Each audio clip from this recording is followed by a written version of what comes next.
Then, so anterior two-thirds is rough and posterior one-third is area which is having all lymphoid follicles. Okay, so this is oral part and this is pharyngeal part. Anterior two-thirds is oral part and posterior one-third is pharyngeal part. So in this V-shaped sulcus, in the center you have a hole which you call as foramen cecum, which is actually representing the origin of thyroglossal duct, which goes down to form the thyroid gland. Okay, then so throughout the dorsum we have different types of papillae.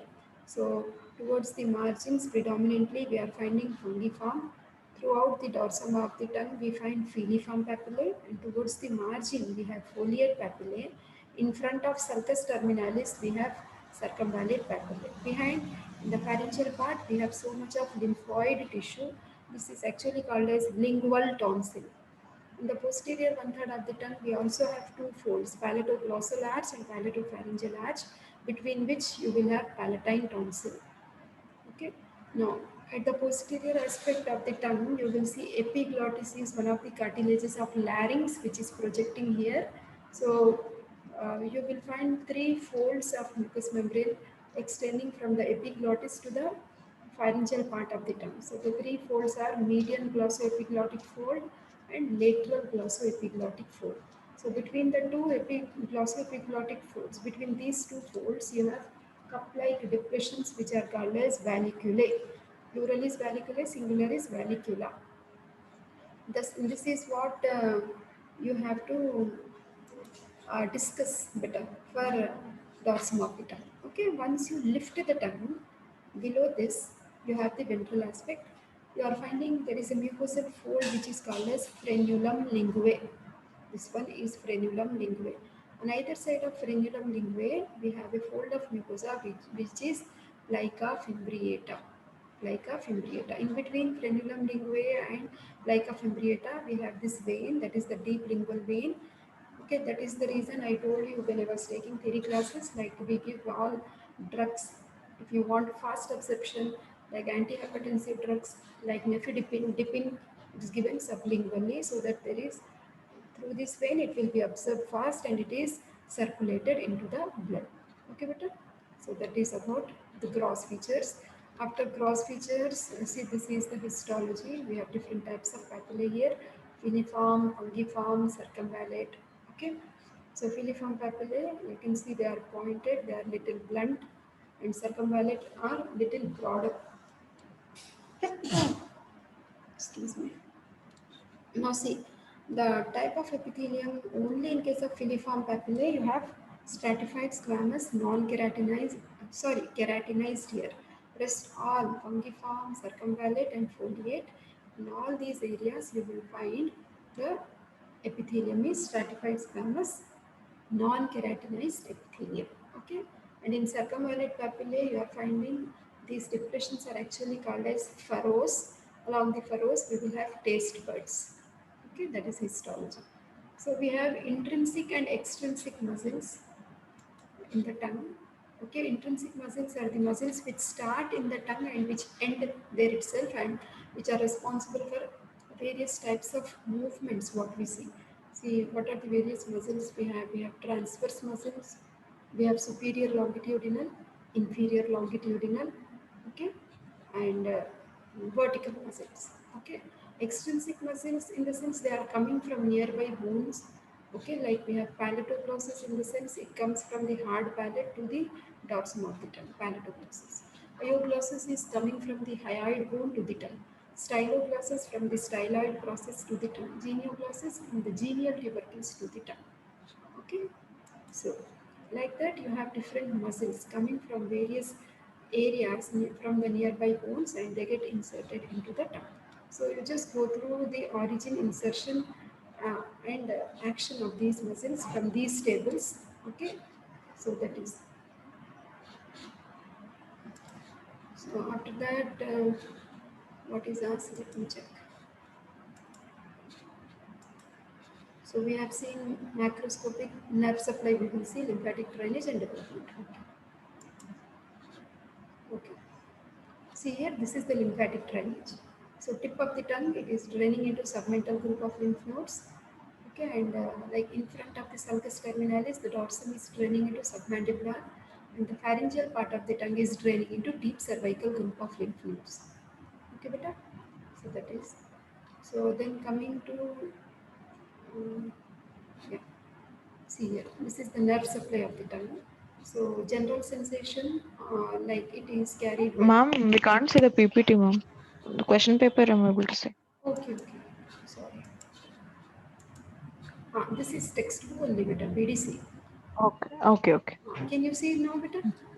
Yes, ma'am. Just now what I have described was this lymphatic drainage. You can follow this picture. Tip, Mm, okay, in front of sulcus terminalis and behind pharyngeal part. After this, okay. uh, we have to come to the nerve supply. Okay. So muscles Mm, of the tongue, they are supplied by which nerve beta? Hypoglossal. Except palatoglossus, which is supplied by vago-accessory complex. Okay, that is vago accessory in the sense vagus and also the accessory nerve. Then, so that is motor sensation. Then we have taste sensations also. No? The taste sensation, general taste sensations are carried by lingual nerve. Do you remember lingual nerve is one of the branches of trigeminal, no? Mandibular division of trigeminal. Okay, and mm. special taste sensations are carried by cauda tympani, which is the nerve of Facial. very facial nerve. Okay, then overall Mm, both general sensations and the taste sensations are carried by glossopharyngeal nerve. Okay, so after that we are now asked about the development of tongue. So development, I hope you remember we have six pharyngeal arches, out of which seven mm, second pharyngeal, which pharyngeal arch disappears, better? Fifth disappears, isn't it? mm, One, mm. 2, 3, 4, 5, 6, six arches, fifth one disappears. Overall, we have five arches. Now, see, during the contribution of tongue, we have seen first, second, third, fourth. But second arch is not actively contributing. You can see third will overgrow over first, and fourth is forming the like pharyngeal part of the tongue. That means the sulcus terminalis will be coming over here. Okay, so first, second, third, and fourth. So lingual swellings, tuberculum impar, foramen cecum that we have seen when we were discussing embryology. Try to refer embryology textbook. Okay, here you do not have so much information and it's better you write from embryology book only. Okay, two lingual swelling. Where will sorry, sulcus terminalis develop, ma'am? Here? You showed Circus, something just now. this one, this one. That means at the Okay, okay. junction of first, second, third, this partition, Okay. Okay, okay. this area. Okay. Also, please refer to Ma'am, yes. yes, ma'am, please tell. Also, please refer to embryology book also better. Okay. Okay. Ma'am, I had a doubt. What book should we use for histology, ma'am? What books Like do you proper have? diagrams and What books you have with you? You tell me once. IB saying I have, but to write answers properly, like which book we should use, IBC is more than enough. diagrams and everything. IBC is the best book. That is the standard textbook, better. You can follow that. Yes, ma'am. Like for every question, we need to draw diagrams. No, in that Yeah, diagram format, and which one? Like any other better book?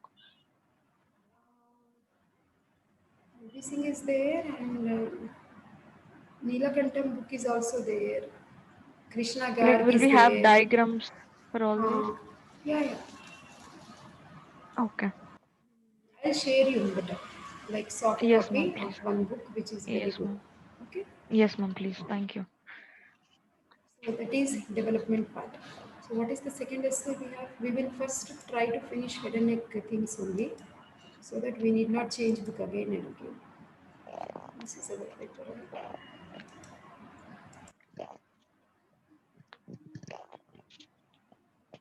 And axilla, interpeduncular fossa, fourth ventricle. This is neuroanatomy.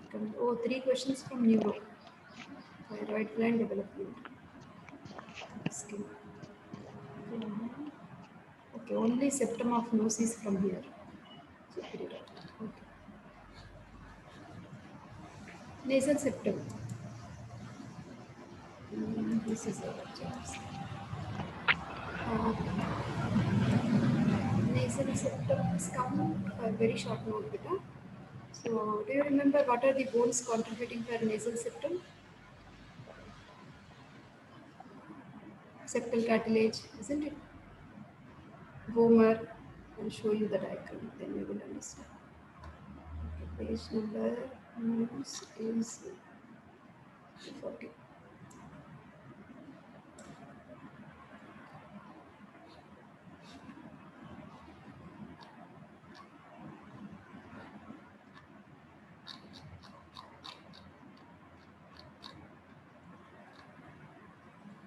See, there is a superior oblique action has been asked for 3 marks, 2 marks for old regulations. For you, it will be 3 marks. So, what is the action of superior oblique? It depresses along the vertical axis and it also abducts. That is the main action what you see along the horizontal axis. Okay, depression and abduction of the eyeball. That is one and nasal septum. Where is it? 243, right? I told you 243. What is the page? Yeah. 240. This is soft copy of Chaurasia better.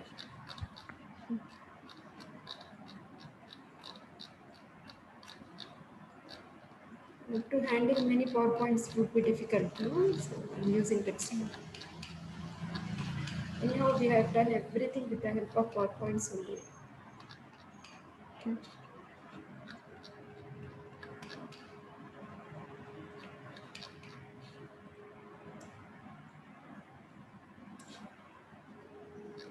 This is lateral wall. Oh no, see, this is the septum. So he is asking you how is the nasal septum formed. Then you should write what are the bones contributing in the formation of nasal septum. So what are the first you should talk about septal cartilage. Then lower down you have vomer, perpendicular plate of ethmoid bone, cribriform plate of ethmoid bone. This is nasal crest of nasal bone. Okay, and this is nasal spine of frontal bone. You please practice this diagram. Use different colors. Okay, for each bone it will be more impressive. Okay, that is nasal septum. Suppose if it comes for 5 marks, then you have to talk about nerve supply and also blood supply. Okay, so blood supply, always I told you we have to divide the nose into 4 quadrants. Do you remember? Quadrants are not shown. So you just draw one vertical line and horizontal line. Then we have anterior superior, anterior inferior, posterior superior, posterior inferior quadrant. Isn't it? Anterior superior we have anterior ethmoidal, anterior inferior we have superior labial, posterior superior we have posterior ethmoidal, posterior inferior we have sphenopalatine. So at the anterior inferior aspect of the nasal septum, you will see there will be a plexus which is called as Kisselberg's plexus. It's written here, Kisselberg's plexus. Spelling is here. I hope you are seeing the screen. Hmm. Huh. Okay, and this area is called as Little's area. So suppose if we try to prick the nasal septum, sometimes these capillaries may be ruptured and there may be nose bleeding. What is the medical term used for nose bleeding? Hemorrhage. I'm checking the memory of Hema, Ritika, Abhinav, Chavi. Epistaxis. Epistaxis. Okay. Isn't it? Okay. Okay. Epistaxis. So that is about nasal septum. Only these questions have come, and after that, neuroanatomy questions are there. Anybody remembers what is interpeduncular fossa better? It's better I go with index. Then fourth ventricle is asked. Simple questions only. Interpeduncular fossa. Where is it present? Till I go to the answer. Try to recollect your memory because it was discussed very much in detail.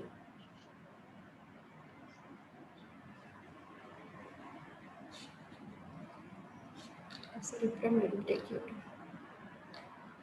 I am giving half the answer. Cerebrum, right? The inferior aspect. Hmm. But nobody remembers why. Why all of you have become so cool, not studying at all. Oh, Hema, I am finding you too much careless, beta. You were so good. That seriousness there because Ramdetti sir told, relax, relax. I hope you are over relaxing. No, beta, don't relax because college may start soon only now. because Yes, ma'am. many other states have already started. Okay, Yes, ma'am. Punjab and all, so we can't. What, ma'am? Which college, ma'am? Not in our state. Not in our state. Not in our state, but other states are starting. So gradually, our E- not in Yes, our ma'am. state, but in Punjab it has started. It seems. Hmm. Mm. Okay. Okay, but see here, this is interpeduncular fossa, this area. Okay, what is this? Now I will tell you the boundaries of interpeduncular fossa. Anteriorly, it is bounded by optic chiasma and optic tract. Posteriorly, it is bounded by the actually here midbrain is shown, but anterior border of pons. Okay, then on either side, you are finding this crus cerebri, this area, which is this lobe, temporal lobe of the cerebellum. Okay, so this area which is found right in front of the anterior border of the pons and in like behind the optic chiasma and optic tract, this complete area is nothing but interpeduncular fossa. So what are we finding inside the interpeduncular fossa? We are finding mammillary bodies, we are finding posterior perforated substance. So this area is interpeduncular fossa. Okay. Now, I think fourth ventricle. Yeah. At least fourth ventricle, do you remember better? Commissural fibers, fourth ventricle. Easy, no? Rhomboid. Very good, rhomboid fossa. Very good. Whichever Mm. answer comes. Commissural fibers better? This only Yes, comes. ma'am. Corpus callosum is the largest Very ones. good, very good. What is the Uh, definition of commissural? Between these are fibers, like the nerve fibers, from which pass from one lobe to another. White matter Interlobar fibers better. communication. Okay? Yes, ma'am. White matter nerve fibers between two lobes of the brain. Yeah. Between the two lobes of the brain. Very good. So they are connecting the right and left cerebral hemispheres. That's what they are called as commissural fibers. Okay, Mm. fibers which are connecting corresponding parts of the two cerebral hemispheres. They are nothing but Mm. commissural fibers. And as Emma is telling us now, the largest commissural fiber is corpus callosum. Now, when you talk about these commissural fibers, you see we have different types of fibers like this corpus anterior commissioner. Yeah, it is. I'm checking for the diagrams. So what are the various commissioners we have? We have anterior commissure, posterior commissure, commissure of fornix, habenular commissure, apart from corpus callosum. Okay. So association fibers, they are actually connecting on the same side, whereas commissural Mm. fibers are connecting on the opposite side. So Mm. this area, see this is anterior aspect of the brain. You have rostrum, genu, body and splenium. These are the parts Uh, of corpus callosum. Okay, this yes, is ma'am. anterior aspect.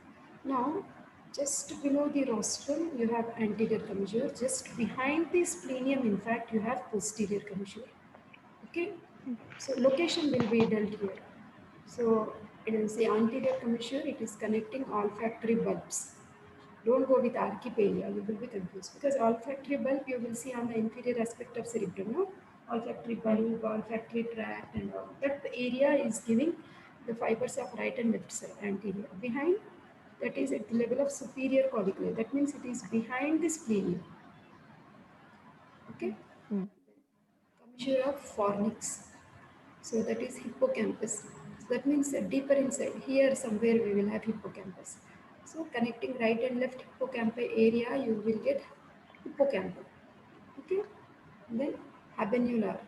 Habenular nuclei will be deeper inside. Okay, at the area of this lower down here only better. Okay, limbic system. So at this point we will get habenular commission. Okay. So that is. So these are the commissural fibers and you should elaborate corpus callosum better. You should talk in detail about the corpus callosum. Okay. So when this question is answered.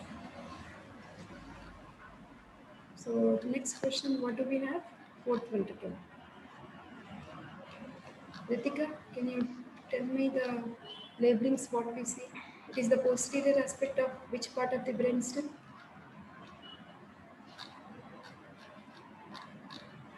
Tell me the parts of brainstem. Uh, Midbrain, pons, and medulla oblongata. Midbrain, pons, and medulla. Very good. So fourth ventricle is seen behind. Behind lower part of pons and upper part of medulla. Excellent. Excellent. Check that page number.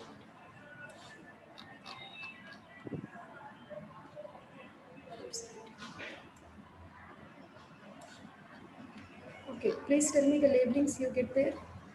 You will have all cranial nerve nuclei, isn't it? Yes, Recollect. ma'am. Try to recollect. You will remember more before I display the picture. Use your brain. You will remember.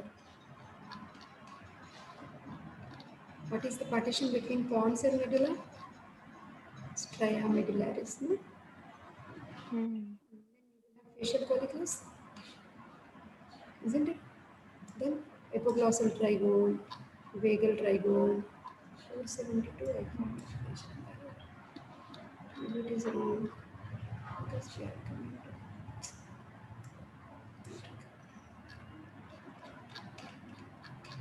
Try to recollect in the brain. Meanwhile,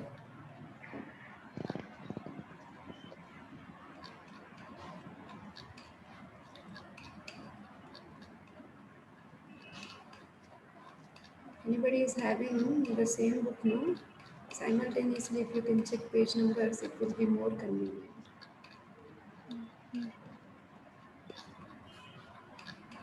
Next, I will be discussing questions from upper level.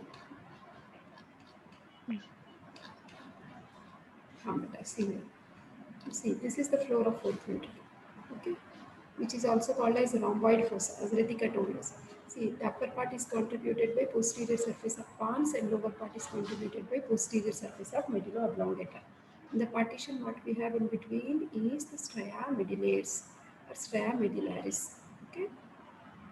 Mm. You are finding this midline sulcus, which is called as dorsal median sulcus. You have underlying facial nerve nucleus, which is forming an elevation because you will see the facial nerve will be coiling around the abducens nerve in order to come out. Okay, that is here. Facial colliculus is there. Adjacent to that, we have vestibular area. Okay, these elevations are medial eminence. Okay, as you go up, you have a bluish area which is called as locus coeruleus. Okay, as you come down, we have upper triangle that is hypoglossal trigone, lower triangle which is vagal trigone. On either side, we have vestibular area. This is and this is vestibular area. This area is actually area postrema. Area postrema. As you come down, you call it as obex. And this whole thing looks like a nib of ink pen. You call it as calamus scriptorius. Calamus scriptorius. Okay, so the underlying nuclei, seventh cranial nerve, facial nucleus is found, then eighth cranial nerve nucleus is found, 12th cranial nerve nucleus, and 10th cranial nerve nucleus is found in the floor of fourth ventricle, isn't it? So this has Hmm. 4 marks. You just need to elaborate it. Okay, but of course we have discussed much in detail. We also just go through what we have discussed in our previous classes. Microscopic anatomy of thick skin. What are the various layers you find behind thick skin? CELGS is the code. Try to refer the textbook now. To project so many books is little difficult. I'll try to tell you. See, we have basement membrane. Over the basement membrane, we have the stratum germinativum. The germinativum is the layer where you will see all the cells are multiplying and moving up. Okay. Then as you move up, you have stratum spinosum, spikes, spinosum. Okay. Then as you go up, you have stratum lucidum. Lucidum means colorless. Okay, that means in the lower layers you will have keratin, keratohyalin granules, melanocytes, which will give some color. But as you move up, cells are dying, stratum lucidum. As you move on the surface layer, that is all dead cells, that is stratum corneum. Okay, so that means from above downwards, it is CLGS. Okay, stratum corneum, then stratum lucidum, stratum granulosum, then GS, no, stratum basale. Okay, spinosum and then stratum basale. So these are the various layers. Where do we find thick skin? Thick skin Soles throughout and the body. palms. Palms and soles. Okay, in the palms and soles we find the thick skin. Any other glands also you will see in the thick skin better? Thick skin. Sweat, Sebaceous are absent. sweat glands are Oh, the there. more present. More present. Sorry. Fishes are there. Sweat glands are there. Isn't it? Lot of rain here, but how about there in Hyderabad?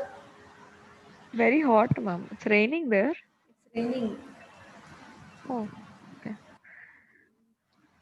Okay, beta. So that is microscopic anatomy of thick skin. Then development of thyroid gland. Just now I told you foramen cecum while discussing tongue. From there, Yes. a duct grows downwards like this. That is Thyroid thyroglossal gland. duct.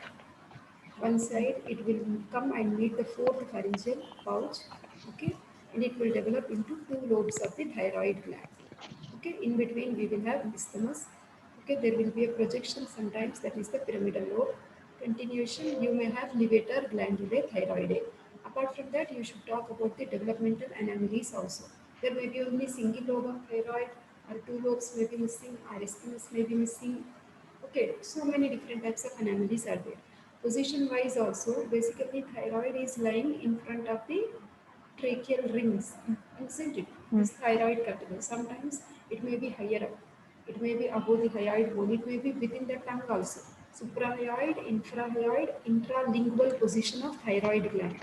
So all these anomalies, they do not cause any disease because the hormones are released into the blood circulation. As long as the hormones are released normally, patient usually he will not come to us unless there is some other problem under scanning. He has come for some other thing, and then we have noticed thyroid gland in the scan report. Otherwise, such anomalies, they are not harmful in fact.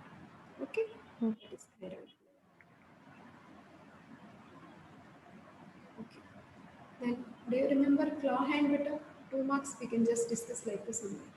Claw hand, see, in the flexor retinaculum, beneath that, you have two nerves going on. One is the Hmm. median nerve, which passes through carpal tunnel. Superficial branch of ulnar nerve goes up.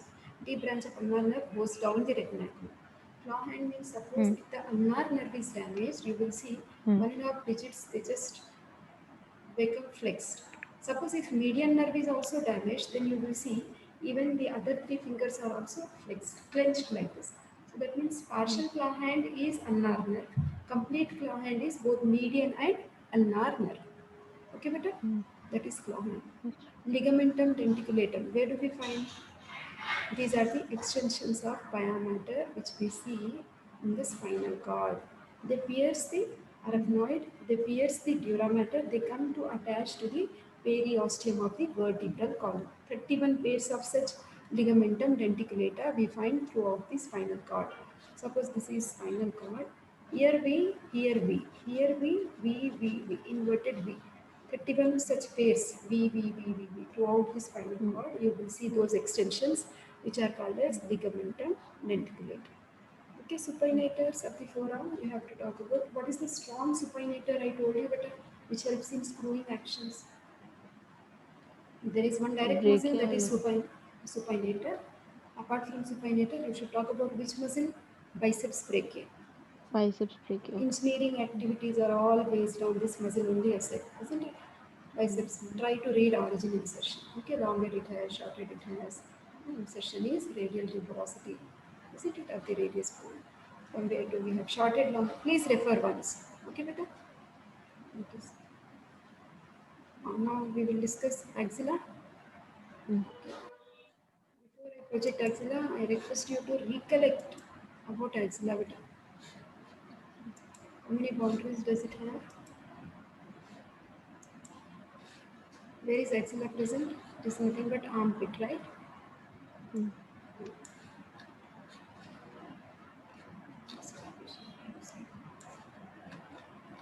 Armpit.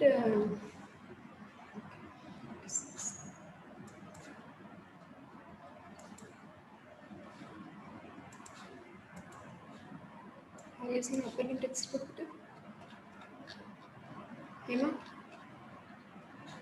are you able Ma'am? to hear me? Yes, ma'am. Are you see upper limb textbook on the screen? Yes, ma'am. 46th page. But see, this is axilla, armpit, isn't it? See here, see, this is actually the apex of axilla, which is bounded anteriorly by clavicle, posteriorly by the upper border of the scapula, and inside it is bounded by the outer border of the first rib. Okay, so that is apex. Base is formed by skin. Okay, skin, hair, and all. Now coming to anterior boundary. See, this is the anterior boundary button. Which muscle are you finding? Pectoralis major. Below Yes. that you will have pectoralis minor and subclavians. This is anterior boundary. Posterior subscapularis, teres major, and latissimus dorsi. So we have anterior boundary, then posterior, apex, then base. And laterally it is formed by the convergence of anterior and posterior walls. Okay, that is the lateral border. Okay, then contents. What do we have inside? Axillary artery, axillary vein, axillary group of lymph nodes, and lot of fat, isn't it? So, now what did he ask? Where we should expand this? Let me check once.